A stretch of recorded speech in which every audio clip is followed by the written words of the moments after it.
बिस्मिल्लाहिर्रहमानिर्रहीम। आप ख्वाब में कब्र देख रहे हैं, आपकी लंबी उम्र की तरफ इशारा है। इसी तरह अगर आप ख्वाब में दांत गिरते देख रहे हैं, ये भी आपकी लंबी उम्र की तरफ इशारा है।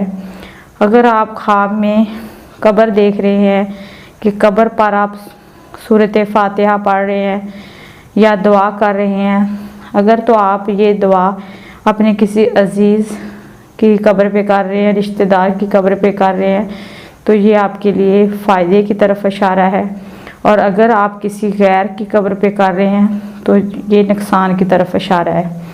इसी तरह अगर आप कब्र खोद रहे हैं, कब्र को मजबूत बना रहे हैं, कब्र पे मिट्टी ठीक कर रहे हैं, ये आपके लिए बुज़ुर्गी की तरफ इशारा है कि आपकी मुलाकात किसी वली अल्लाह से होगी।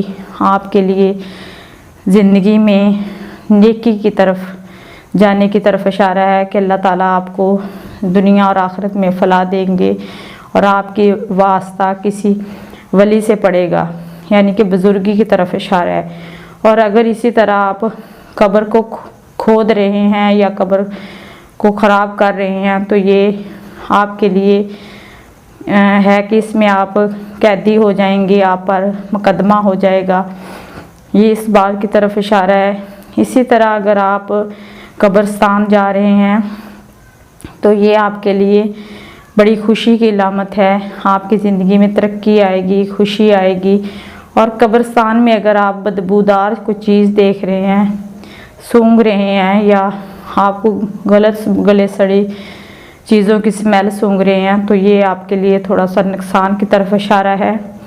और अक्सर आप ख्वाब में ये देख रहे हैं कि आप खुद अपनी कब्र खोद रहे हैं, तो ये घर की अलामत है कि अल्लाह ताला आपको दुनिया में आला शान घर देगा, आलीशान घर देगा, जिसमें आप खैरो बरकत की ज़िंदगी गुजारेंगे।